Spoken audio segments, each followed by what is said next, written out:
Those of you who are new to these services and new to this teaching may be asking the question, what is visualization? So again, let me give you the definition for visualization. You may write it down and or remember it, both as a matter of fact. Visualization is using your imagination to see yourself being, doing, and having the good which you desire.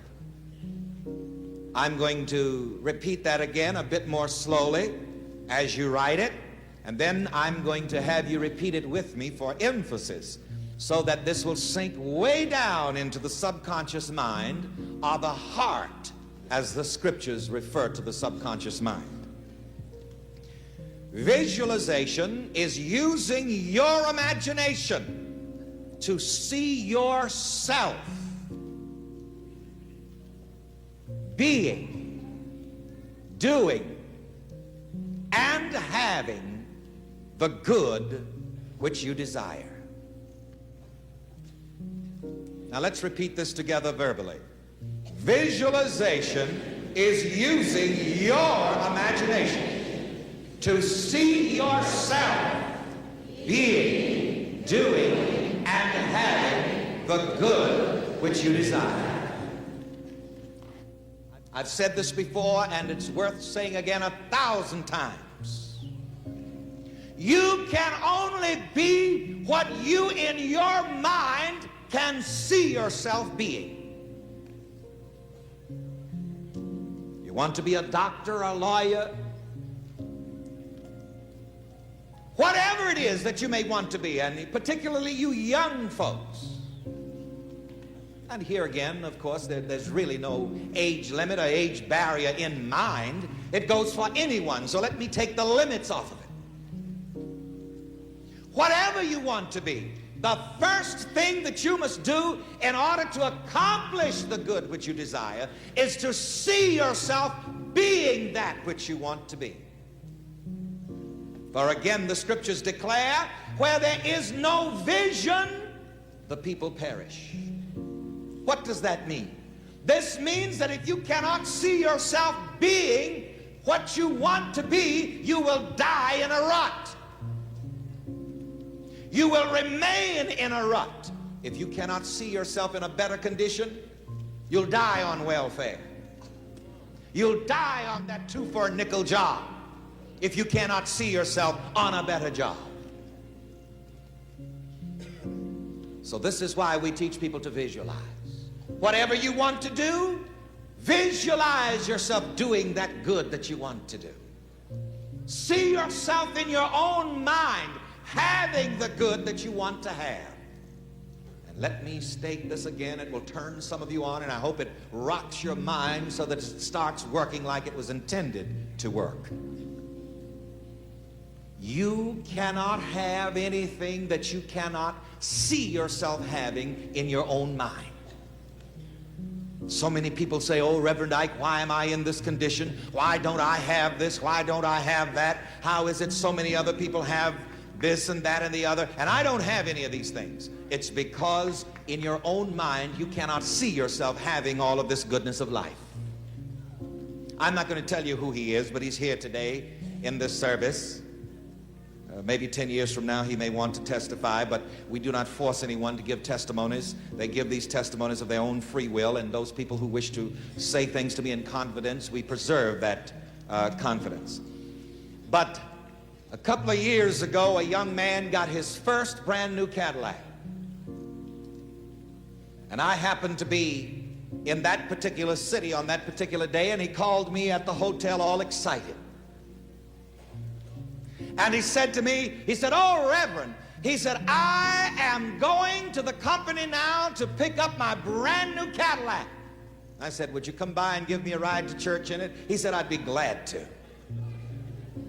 Very well-educated young man, one of the most self-directed young men that I know.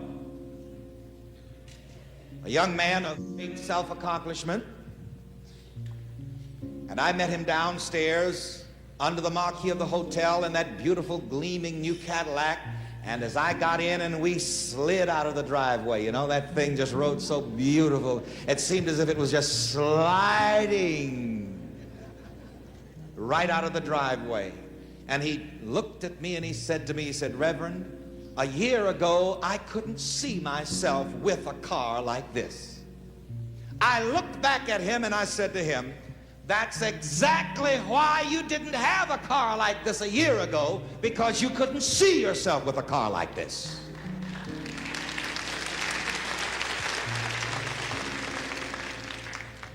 I'm going to state again,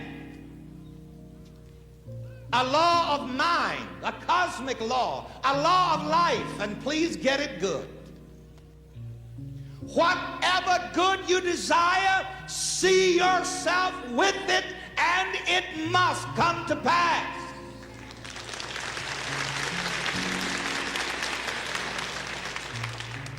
It's not enough just to see other people with other good things and despise them because they're successful and prosperous, but every time you see a successful and prosperous person, bless that person. And at the same time, see yourself successful and prosperous. I'll never forget when I first came to New York as a little country boy. From behind what Mr. Seabrook calls the Hominy Grits curtain.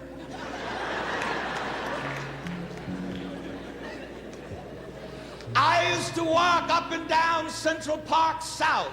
And in those days, that's where all of the Rolls Royces used to be parked, in front of the Essex House and the Plaza Hotel. And I used to watch those wealthy, successful people getting in and out of those beautiful Rolls Royces. I'd never seen anything like that, you know. And you know, many times people have different reactions when they see other successful people and other prosperous people. Some people despise wealthy people. So look, those old rich people. But let me tell you something else. As long as you despise the successful, wealthy people, you will never be one of them.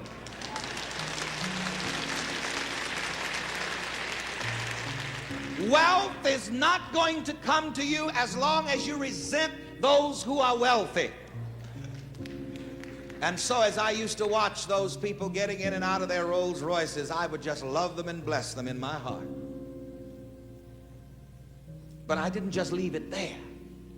I began to visualize even before I understood the science of it. You see, now I understand the science of it.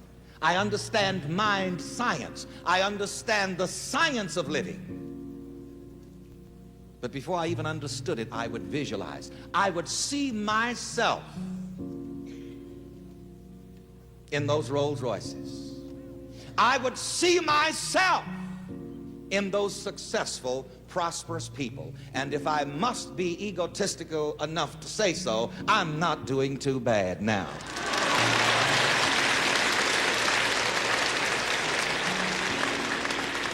This church keeps at my disposal for official purposes Rolls Royces wherever we go in the country to conduct meetings. So this is a part of my visualization that came true. This is why I can say to you and guarantee to you, on the basis of cosmic law, that whatever you can see yourself with will come to you.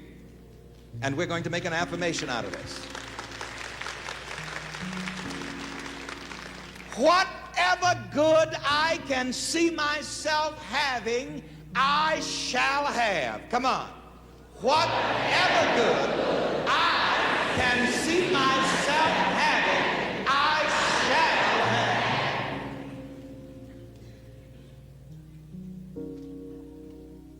That's a key. That's a key that you can use without limitation. If you remember nothing else out of this service or this telecast, remember that and start visualizing. Because we said that visualizing is using your imagination to see yourself being, doing, and having the good which you desire. And this technique of visualizing can be applied to anything. You can use visualizing to bring about health and healing, even in your physical body. Those of you who may be suffering from so many different negative conditions, even in your physical bodies, start visualizing yourself and seeing yourself as a well person, as a strong person, as a healthy person.